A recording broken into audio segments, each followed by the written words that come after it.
Hi good morning. അപ്പോൾ നമ്മുടെ ഇന്നത്തെ റെസിപ്പി എന്ന് പറയുന്നത് ചപ്പാത്തിയുടെയും അപ്പത്തിൻ്റെയും പൊറോട്ടയുടെയും ഒക്കെ കൂടെ കഴിക്കാൻ പറ്റിയ നല്ലൊരു സൈഡ് ഡിഷാണ്. ബീൻസും ക്യാരറ്റും ഉപയോഗിച്ചാണ് നമ്മൾ ഈ ഒരു റെസിപ്പി ഉണ്ടാക്കുന്നത്. അപ്പോൾ ബീൻസും ക്യാരറ്റും ഉപയോഗിച്ച് നമ്മൾ ഒരുപാട് ഗ്രേവി ഉള്ള കറികൾ ചെയ്യാറില്ല അല്ലേ. ഇത് വളരെ സിമ്പിളായിട്ട് തയ്യാറാക്കാൻ പറ്റിയ അതുപോലെ തന്നെ നല്ല ടേസ്റ്റി ആയിട്ടുള്ളൊരു കറിയാണ്. കുറച്ച് ഇൻഗ്രീഡിയൻസ് മതി കേട്ടോ, ഒരുപാട് ഇൻഗ്രീഡിയൻസ് ഒന്നും വേണ്ട, കുറച്ച് സമയവും മതി. അപ്പോൾ നമുക്ക് എങ്ങനെയാണ് നമ്മുടെ ഈ ഒരു ബീൻസും ക്യാരറ്റും ചേർത്തിട്ടുള്ള കറി തയ്യാറാക്കുന്നത് നോക്കാം. നമുക്ക് നമ്മുടെ ഇൻഗ്രീഡിയൻസ് നോക്കാം. നമ്മളിപ്പോൾ 2 മീഡിയം വലിപ്പമുള്ള തക്കാളി എടുത്തിട്ടുണ്ട്.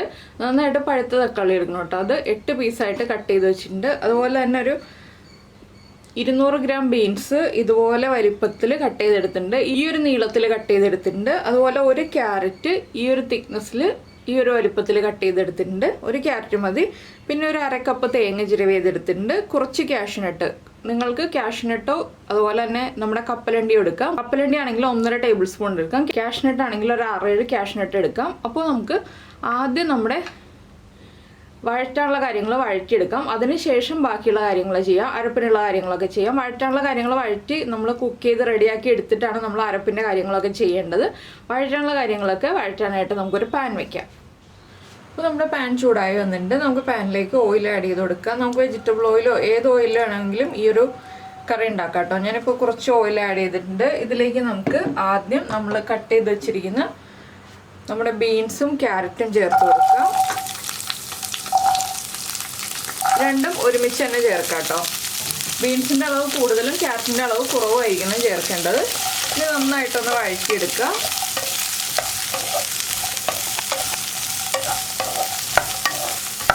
ഒരു 4-5 മിനിറ്റ് ഒന്ന് ചെറിയ തീയിൽ വെച്ച് വഴറ്റിയെടുക്കാം. ഇല്ലാന്നുണ്ടെങ്കിൽ നമ്മളൊന്ന് 2 മിനിറ്റ് വഴറ്റിയതിന് ശേഷം കുറച്ച് വെള്ളം ചേർത്ത് വേവിച്ചെടുക്കാം. ഞാനിപ്പോൾ എളുപ്പത്തിനായിട്ട് 2 മിനിറ്റ് ഒന്ന് വഴറ്റിയതിന് ശേഷം കുറച്ച് വെള്ളം ചേർത്ത് വേവിക്കാൻ പോവാണ്. നന്നായിട്ട് ഒരു 2 മിനിറ്റ് ഒന്ന് ഇളക്കി കൊടുക്കാം. നമുക്കിപ്പോൾ ഉപ്പൊന്നും ചേർക്കേണ്ട ആവശ്യമില്ല. ഈ കഷ്ണങ്ങളൊന്ന് വെന്ത് വന്നതിന് ശേഷം മാത്രം നമുക്ക് ഉപ്പ് ചേർക്കാം. അപ്പോൾ നമ്മൾ ഇതിലേക്ക് പ്രത്യേകമായിട്ട് ആഡ് ചെയ്യേണ്ട ഒരു കാര്യം മല്ലിയിലയാണ്. നിങ്ങൾ കുറച്ച് മല്ലിയിലയും കൂടി എടുത്ത് അടുപ്പിച്ച് വെച്ചോളൂ.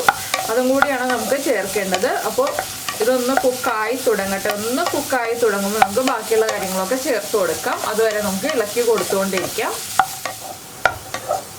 അപ്പോൾ നമ്മുടെ ബീൻസും ക്യാരറ്റും ഒന്ന് വഴന്ന് വന്നിട്ടുണ്ട്. നമുക്കിതിലേക്ക് ഒരു 1/2 കപ്പ് വെള്ളം ചേർത്ത് അടച്ചു വെച്ച് വേവിക്കാം.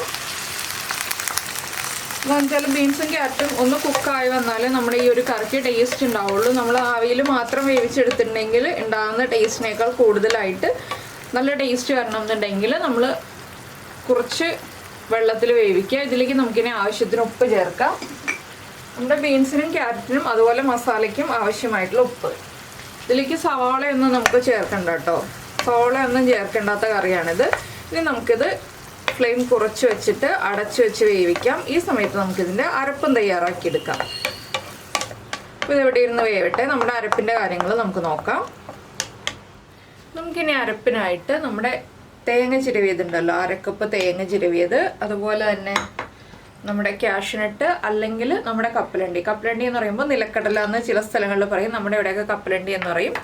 ഇതും പിന്നെ നമ്മൾ എടുത്തു വെച്ചിരിക്കുന്ന തക്കാളി നിങ്ങളുടെ പുളി അനുസരിച്ച് ചേർക്കുക. ഞാനിപ്പോൾ 2 നല്ല പഴുത്ത തക്കാളിയാണ് എടുത്തിട്ടുള്ളത്. നിങ്ങൾക്ക് കൂടുതൽ പുളി വേണമെന്നുണ്ടെങ്കിൽ 2.5 തക്കാളി വരെ എടുക്കാം കേട്ടോ. അപ്പോൾ ഇത്രയും ചേർത്ത് അരയ്ക്കുക. ഇതിലേക്ക് വെള്ളം ചേർക്കണമെന്ന് നിർബന്ധമൊന്നുമില്ല. തക്കാളിയിൽ നിന്നുള്ള വെള്ളം ഇറങ്ങി വരും. പിന്നെ അരഞ്ഞ് കിട്ടാൻ ബുദ്ധിമുട്ടാണെന്നുണ്ടെങ്കിൽ മാത്രം നമുക്ക് കുറച്ച് വെള്ളം ചേർത്ത് കൊടുക്കാം. വെള്ളം ചേർക്കാതെ തന്നെ നന്നായിട്ട് അരഞ്ഞ് കിട്ടും. അപ്പോൾ നന്നായിട്ട് അരച്ചെടുക്കട്ടെ. ഇപ്പോൾ നമ്മുടെ അരപ്പ് നന്നായിട്ട് അരച്ചെടുത്തിട്ടുണ്ട് കണ്ടോ. വെള്ളം ചേർക്കാതെ തന്നെയാണ് ഞാൻ ഇതുപോലെ അരച്ചെടുത്തിട്ടുള്ളത്. നന്നായിട്ട് അരഞ്ഞ് കിട്ടിയിട്ടുണ്ട്. നമുക്കിനി അരപ്പ് മാറ്റി വയ്ക്കാം. നമ്മുടെ ബീൻസും ക്യാരറ്റും കുക്കായി കഴിയുമ്പോൾ നമുക്ക് ബാക്കിയുള്ള കാര്യങ്ങൾ ചെയ്യാം.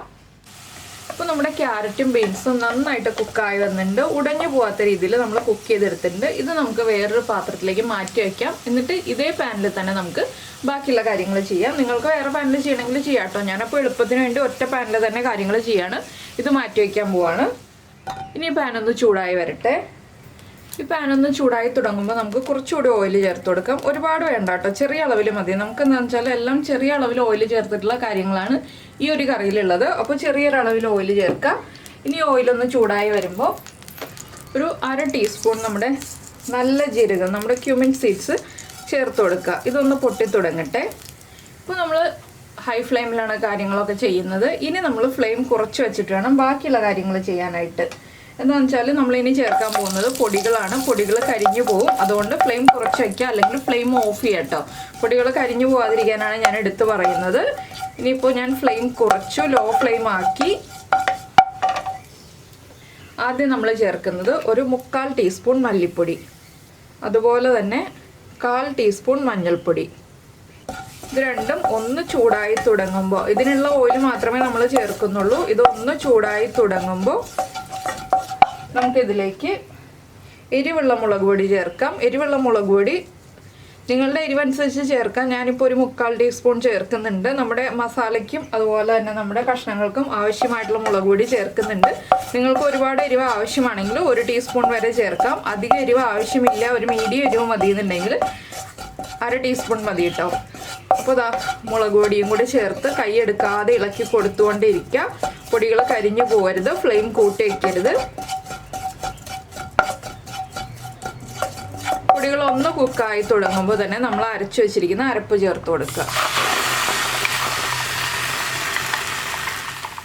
അരപ്പ് ചേർത്തിട്ട് നന്നായിട്ടൊന്ന് ഇളക്കി വഴറ്റിയെടുക്കുക. ഈ അരപ്പിൻ്റെ ആ ഒരു റോ ടേസ്റ്റ് മാറി വരുന്നത് വരെ. എന്താണെന്ന് വെച്ചാൽ നമ്മൾ തക്കാളിയൊക്കെ പച്ചയ്ക്കാണ് അരച്ചിട്ടുള്ളത്. ആ അരപ്പിൻ്റെ റോ ടേസ്റ്റ് മാറി വരുന്നത് വരെ ഒന്ന് ഇളക്കി കൊടുക്കുക. അരപ്പ് നന്നായിട്ട് കുക്കായി വരണം. അരപ്പ് തിളച്ചാലും കുഴപ്പമില്ല കേട്ടോ. എന്താണെന്ന് വെച്ചിട്ടുണ്ടെങ്കിൽ നമ്മുടെ കറി നന്നായിട്ട് തിളയ്ക്കാനുള്ളതാണ്, അതുകൊണ്ടാണ് അരപ്പ് തിളച്ചാലും കുഴപ്പമില്ല എന്ന് പറഞ്ഞത്. അരപ്പിൻ്റെ ആ ഒരു റോ ടേസ്റ്റ് മാറി വരണം എന്ന് പറയുമ്പോൾ നമ്മൾ ഇതിലേക്ക് വെള്ളം ചേർത്ത് കൊടുക്കണം. എന്താണെന്ന് വെച്ചാൽ നമ്മൾ കാഷ്നട്ട് ചേർത്തിട്ടുണ്ടല്ലോ, അപ്പോൾ വേഗം തിക്കായി വരും. അരപ്പൊന്ന് കുക്കായി തിളച്ച് തുടങ്ങുമ്പോൾ നമ്മൾ ഇതിലേക്ക് വെള്ളവും കൂടി ചേർത്ത് കൊടുക്കണം. നമ്മൾ ഉപ്പ് ഇപ്പോൾ ചേർക്കരുത്. ഉപ്പ് നമ്മൾ നമ്മുടെ കഷ്ണങ്ങളിൽ ചേർത്തിട്ടുണ്ട്, അതുകൊണ്ട് ഉപ്പ് ചേർക്കുമ്പോൾ ശ്രദ്ധിച്ചിട്ട് മാത്രം ചേർക്കുക. അവസാനം മാത്രം ഉപ്പ് ചേർത്ത് കൊടുക്കുക. ഇപ്പോൾ ഉപ്പ് ചേർത്തിട്ടുണ്ടെങ്കിൽ ഉപ്പ് കൂടിപ്പോവാൻ സാധ്യതയുണ്ട്. അരപ്പ് തിളച്ച് തുടങ്ങുന്നുണ്ട്. നമുക്കിനി ഇതിലേക്ക് നമുക്ക് എത്രത്തോളം ഗ്രേവി ആവശ്യമുണ്ട് എന്നുള്ളതനുസരിച്ച് വെള്ളം ചേർത്ത് കൊടുക്കാം. കുറേ അധികം വെള്ളം ചേർക്കേണ്ട ആവശ്യമില്ല. എന്താണെന്ന് വെച്ചാൽ കുറേ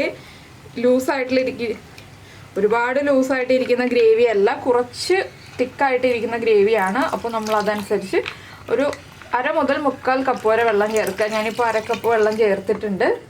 നമ്മളിനി അരപ്പൊന്ന് ലൂസാക്കി എടുത്ത് വരുമ്പോൾ കഷ്ണങ്ങളും കൂടി ചേർത്ത് കഴിഞ്ഞിട്ട് വെള്ളം ആവശ്യമാണെങ്കിൽ ചേർക്കുക. പിന്നെ ഈ ഒരു കഷ്ണങ്ങൾ ചേർത്ത് നന്നായിട്ട് തിളച്ച് കഴിയുമ്പോൾ പിന്നെ പച്ചവെള്ളം ചേർക്കരുത് കേട്ടോ. പിന്നെ നമ്മൾ ചൂടുവെള്ളം മാത്രമേ ചേർത്ത് കൊടുക്കാൻ പാടുള്ളൂ. ഇപ്പോൾ നമുക്ക് പച്ചവെള്ളം ചേർത്ത് തിളപ്പിച്ചെടുക്കാം. കുറച്ചുകൂടി വെള്ളം ചേർക്കുന്നുണ്ട്. ഞാൻ ഏകദേശം 1 കപ്പ് വെള്ളം ചേർക്കുന്നുണ്ട് കേട്ടോ. അപ്പോഴേ നമ്മുടെ ഗ്രേവി കറക്റ്റ് ആവുള്ളൂ. കഷ്ണങ്ങളും കൂടി ചേർത്ത് തിളച്ച് കുറുകി വരുമ്പോഴത്തേക്ക് ഇനി നമ്മളിതിലേക്ക് 1-2 കാര്യങ്ങളും കൂടി ചേർക്കാനുണ്ട്. ആദ്യം നമ്മൾ ചേർക്കാൻ പോകുന്നത് ഗരം മസാലപ്പൊടിയാണ്. ഒരു 1/4 ടീസ്പൂൺ ഗരം മസാലപ്പൊടി, അധികം വേണ്ട.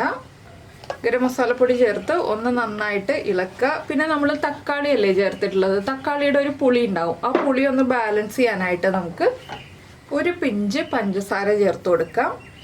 ഇനി ഇതൊന്ന് നന്നായിട്ട് തിളച്ച് വരട്ടെ. പഞ്ചസാരയും കൂടി ചേർത്ത് ഇളക്കി കൊടുക്കുക. നന്നായിട്ട് തിളച്ച് വരുമ്പോൾ നമുക്ക് ബാക്കിയുള്ള കാര്യങ്ങളൊക്കെ ആഡ് ചെയ്യാം. അതുവരെ നമുക്ക് വെയിറ്റ് ചെയ്യാം. അപ്പോൾ നമ്മുടെ ഗ്രേവി തിളച്ച് തുടങ്ങിയിട്ടുണ്ട്. നമുക്കിതിലേക്ക് നമ്മൾ നേരത്തെ വേവിച്ച് വെച്ചിരിക്കുന്ന ക്യാരറ്റും ബീൻസും ചേർക്കാം.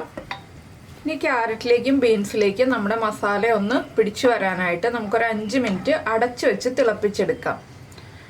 മീഡിയം ഫ്ലെയിമിൽ തന്നെ വെച്ചോളൂ, ലോ ഫ്ലെയിമിലേക്കൊന്നും വെക്കേണ്ട ആവശ്യമില്ല. മീഡിയം ഫ്ലെയിമിൽ അടച്ചു വെച്ച് തിളപ്പിക്കുക. ഇടയ്ക്കൊന്ന് ഇളക്കി കൊടുക്കുക. അതിനുശേഷം നമുക്ക് ബാക്കിയുള്ള കാര്യങ്ങളൊക്കെ ആഡ് ചെയ്തിട്ട് ഫ്ലെയിം ഓഫ് ചെയ്യാം. അപ്പോൾ ഇടയ്ക്കൊന്ന് ഒരു 4 മിനിറ്റൊക്കെ ആകുമ്പോൾ ഒന്ന് ഉപ്പ് ചെക്ക് ചെയ്യുക. ഉപ്പ് കുറവാണെങ്കിൽ ഉപ്പ് ചേർത്ത് കൊടുക്കാം കേട്ടോ. അതുപോലെ എരിവ് കുറവാണെങ്കിൽ നമുക്കൊരു 2 പിഞ്ച് കുരുമുളക് പൊടിയും കൂടി ചേർത്ത് കൊടുക്കാം. ഇപ്പോഴല്ല, 4 മിനിറ്റ് കഴിയുമ്പോൾ നമ്മുടെ കഷ്ണങ്ങളിലേക്ക് മസാലയും ആ ഗ്രേവിയൊക്കെ ഒന്ന് പിടിച്ചു വന്നതിന് ശേഷം. ഇപ്പോൾ ഒന്നും ചെക്ക് ചെയ്യേണ്ട, 4 മിനിറ്റ് വെയിറ്റ് ചെയ്യാം. അപ്പോൾ നമ്മുടെ കറി നമ്മൾ അടച്ചു വെച്ചിട്ട് ഒരു 5 മിനിറ്റ് ആയി. ഇത് കണ്ടോ, കുറുകിയൊക്കെ വന്നിട്ടുണ്ട്. നമ്മൾ കാഷ്നട്ട് അരച്ച് ചേർത്തതുകൊണ്ട് തന്നെ നന്നായിട്ട് കുറുകിയൊക്കെ വരും വേഗം തന്നെ. ഇനി നമുക്കൊന്ന് ഇളക്കി മിക്സ് ചെയ്യാം. നിങ്ങൾക്ക് എത്രത്തോളം കുറുകണം എന്നുള്ളതനുസരിച്ച് 5 മിനിറ്റ് മുതൽ 7 മിനിറ്റ് വരെ തിളപ്പിച്ചെടുക്കാം. ഇത് ഇനി ഇരിക്കുമ്പോൾ ഒന്നുകൂടി ഒന്ന് കുറുകി വരും കേട്ടോ.